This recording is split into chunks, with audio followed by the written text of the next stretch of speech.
Is Keya in here? What? Is Keya in here? No. I have a boyfriend. Hi. Shut the fuck up. What happened? She has a boyfriend. Because I think he's in a good headspace about it. I'm going to repeat.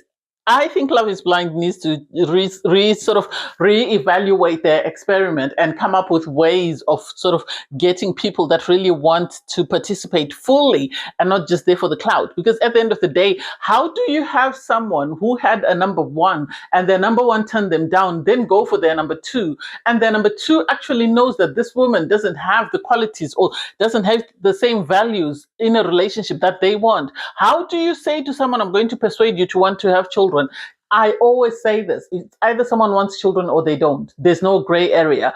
And then the Kievan, Tyler, and Keya situation, that is getting on my last nerve. Because at the end of the day, if Tyler wins, that's because she's held this man to ransom to choose her. Because every single time she's pushing him to choose, she's pushing him to choose. With Keya, I think Keya's being too lenient. I think she's being too flexible, too adaptable for this man because she's giving him the space, the room to make an informed decision. Yes, it's good, but at the end of the day, you don't want him to walk all over you and only pick you because you're the one who gave him what he wanted and allowed him to be who he wanted to be. So I don't know. And then Bri and Connor, I think they actually make a cute couple. I haven't watched the results, so I don't know the results. So please don't give me any spoilers until we get to the end. Anyway, hey there, thanks for stopping by. It's your girl Valerie. Welcome back to my channel. If you're new here, don't forget to subscribe. Click the like button. Turn on the notification bell for when I upload new videos, and definitely leave a comment. In this episode, I'll be reviewing Love is Blind, Season 10, Episode 4.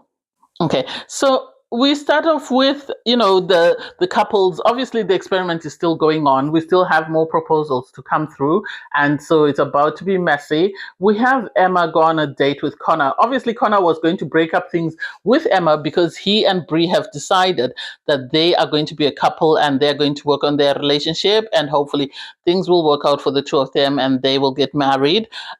So he has a word with Emma and tells Emma that, my morning date was way too good, so I'm a bit thrown off and I don't know what to do with you. Because at the end of the day, we all know Connor wants children. He hasn't sort of lied about that. He said he's wanted children. Yes, he likes Emma. They share a lot of values and beliefs, but the main one for him, which they are not aligned on, is the children thingy. So they broke up. And was Emma surprised? I don't think she was surprised. I think she saw this coming. I really think she saw this coming. And so for her to go back into the changing room and then be consoled by Bri as the first person when she walked in, I was side-eyeing that. I thought it was a bit too much.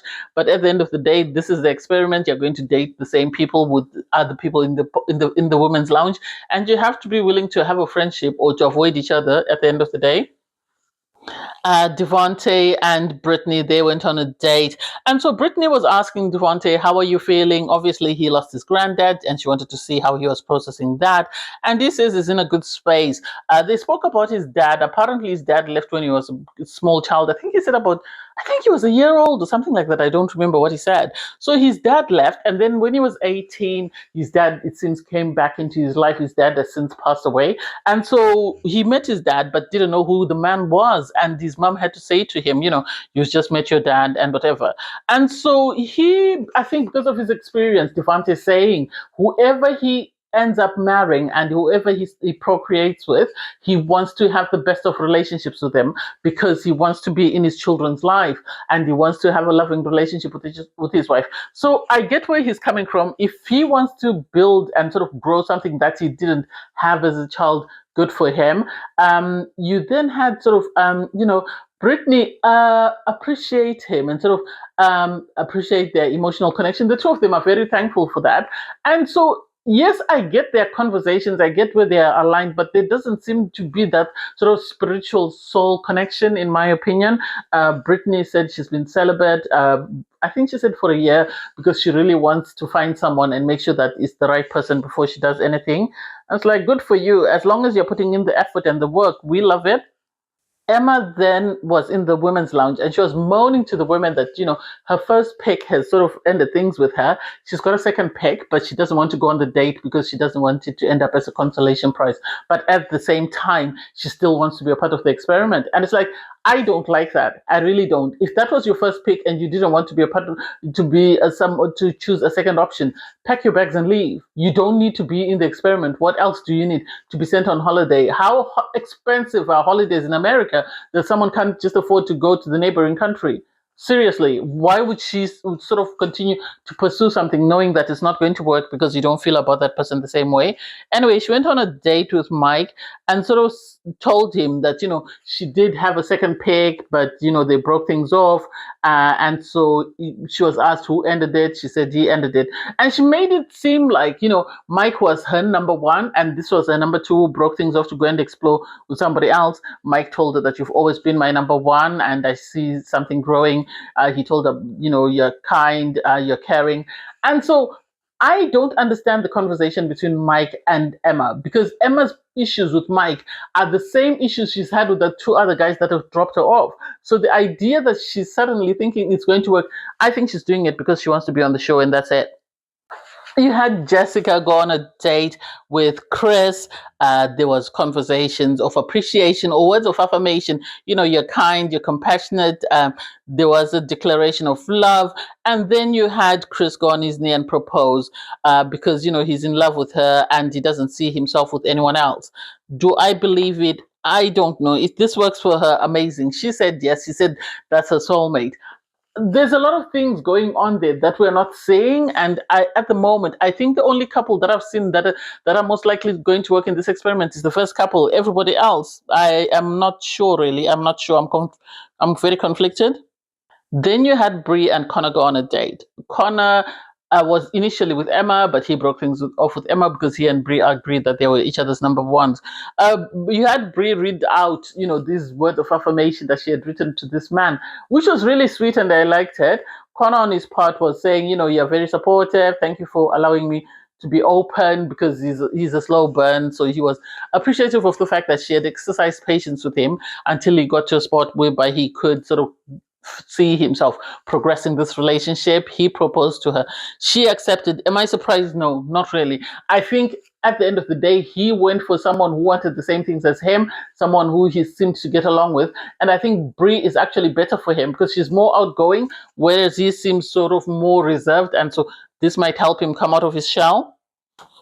When she came back to the women's lounge, it was really sad because Emma was there celebrating her. And it's like, does Emma know that, Bri is the one who ended up with Connor? I don't think so. I think she's just celebrating because this is what everybody else does. In the women's lounge, then you had this conversation. Personally, for me, Tyler is not getting a good edit, or that's who she's presented herself to be. Because at the end of the day, it's not a competition. You don't need to win someone.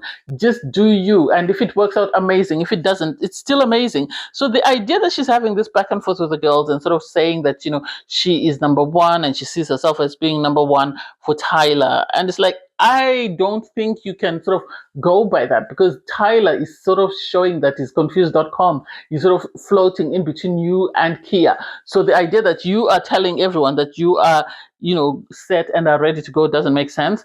So you had Keya then go on a date with Kievan. That was really sweet. And it was really heartbreaking at the same time, because at the end of the day, I think Keya is exercising patience, hoping that whatever she does, this man will pick her and she shouldn't rush him. And so for her to give him a gift, she gave him a gift of a watch. You could see he was conflicted. He didn't know whether to accept it or not, because at the end of the day, he is still telling Tyler that you're my number one. So if he accepts this watch, then it's going to sort of look suspect. On her part, Keya was saying, my dad was very much into watches. I've told you this before. I want to give you this watch to say, don't rush anything. Always take your time and know that the more time you take, the more likely you are to make the best decision for you. And so it was really sweet. It was very thoughtful. I thought it showed, that she actually took her time with her present and gave him something that she knew had meaning behind it and was a meaning of love. So I loved that. He gave her a basketball because it seems basketball was a very sort of crucial part of her life. And so for him to not just go and buy the ordinary ball from the, sports shop, he actually bought this blue and white ball. I thought it was really cute and it was really cute, sentimental. So on her part, you had Kiana. Kiana was excited. excited. She really was excited. And I thought they were doing well as a couple. It seemed like they had reached this level of understanding and appreciation of one another. And so after that date, you then had Kiana go into the women's lounge and she showed the girls the ball, which just sent things left. It really did send things left because you had Tyler in there seeing this and she wasn't happy. And it's like, why are you unhappy? Allow this man to pick who he wants to pick. Don't make it seem like you're holding him at ransom to pick you. Anyway, you had Tyler go on a date with Kievan. She said she wants someone to choose her. She gave him an ultimatum. She said, I want someone who's all about me. And on his part, Kievan is saying he's conflicted because he even said this to Keya, and he said, I want to make sure everyone is happy, not just myself. I need to make sure that you're happy, I'm happy, Tyler's happy, and my family is happy. So this is why I'm taking my time. And I think this man is sort of questioning how these two amazing women both want him, and I think this is why he's sort of conflicted in who he chooses.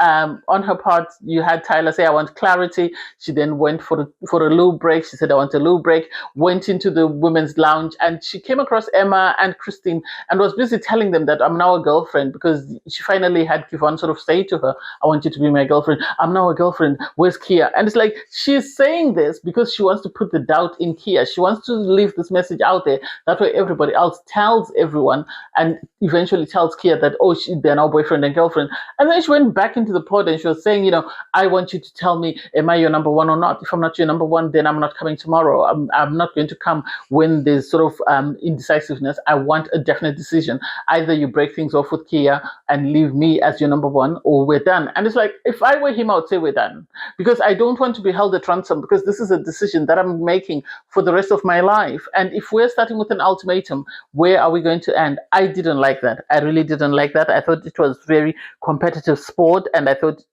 on his part, Kievan looked confused, because after the date, you then had, Kievan go to the guys' lounge, and he was having a conversation with Connor and saying, I'm very conflicted because I don't know who I want between these two girls.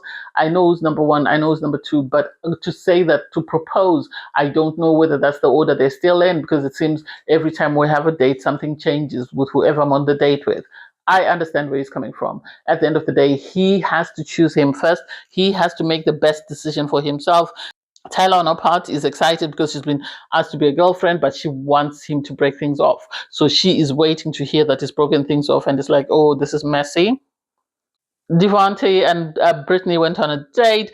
Britney was very thankful for Devonte for the fact that he had continued in this experiment and everything that they had gone through and where they are. Do I see them as a couple that will work? I don't think so. I think he should have gone home, as I said before. I think he should have mourned his granddad and then maybe caught up with her a couple of months down the line. If it's meant to be, it will be. But at the moment, I don't think he's ready. He proposed to her. She accepted this proposal. Love this for them. If they're happy, we love it. We then had another reveal. So we had Chris and Jessica have their reveal. It was really cute. It was really cute. I don't want to say that. They were excited to see the person that they've paired themselves with. They really were excited and ecstatic. And so, do I see it working? I think there's going to be issues with maturity, because he's in his early 30s, she's in her late 30s. So the idea that they're both at the same level of maturity is highly unlikely, since men develop slower than ladies. So I don't know. We'll see what happens there. Then Emma went on her date. Emma, for me, is a conundrum that I don't understand. I personally don't understand why she's still going on dates. I think at the end of the day, she should have stopped dating these guys and she should have gone home. Because she went on a date with Connor.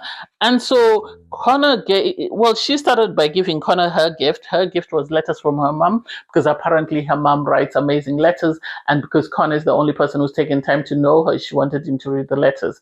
They included everything, what she did when her first time going to Disney, her surgeries that she's had, and everything else. And so I think she's trying to trap him into a proposal. I'm going to say that because personally, I feel like the guys were put off by Emma saying she doesn't want children. He spoke about a genealogy test to see if there was any concerns in regards Emma having children. Emma didn't like this because I think she was hiding behind the fact that she was adopted. So the fact that someone has gone to look for a solution to whatever issue she presented, she didn't seem on board. She said, I still have questions. I still am doubting. Emma doesn't want to have children, but Emma wants to be on Love is Blind. That's it, as far as I'm concerned. She wants to be on the show, so she's going to say and do anything within her power to keep her on the show. And for as long as she can stay on the show, then she's happy. Because at the end of the day, it doesn't make sense. He wants children. He's telling you he wants children, and you are sort of leading him astray and saying, "Okay, I'll think about it." Think about it when? Think about it now before you accept the ring. That's my opinion. Think about it now before you accept the ring, because otherwise there's going to continue to be this issue in this marriage, and this marriage is likely not to work because all the guys have told you they want children, and you are saying you don't want children. So walk out of the experiment and go home. We then had the reveal for Bri and Connor. Connor, I think, is very nervous. I think he's very nervous and he's very anxious because when he came out, you could see he was really shaken up until he saw Britney, and then he sort of settled down. Britney is the life of the party. She really is. She was excited to see him. The moment he sat down with her, I think that settled him in and he sort of became more comfortable in his own skin. Can I see them as a couple? Yeah. They remind me of the couple from not last season, but the season before. What was that guy who the girl was accusing him of following her on Instagram and knew her from Instagram? That's the couple they remind me of. So I can't wait to see what happens with the two of them, but hopefully they work. I root for love, so I want them to work. You then had Kievan having a chat with the guy still in the lounge, saying he's very conflicted, he doesn't know what to do, so he's going to go on a date with Tyler and see where things stand. He goes into the pod. Tyler is not there. Surprised? No. Tyler is another one who's up to theatrics. Tyler and Emma belong to the same WhatsApp group, and I'm surprised the guys haven't seen through that. So I can't wait to see what happens with that hot mess. Hopefully, he breaks things off. If he's going to propose to Keya, I hope he's serious about that and he's not just doing it to stay on the show, because I really like Keya. She comes across as an amazing girl, so I would really want whoever proposes to her to be serious about her and all about her. Anyway, thanks guys for watching. Please don't forget to like, share, comment, and subscribe. Click on the link in my video to watch my review from episode 3. Bye everyone.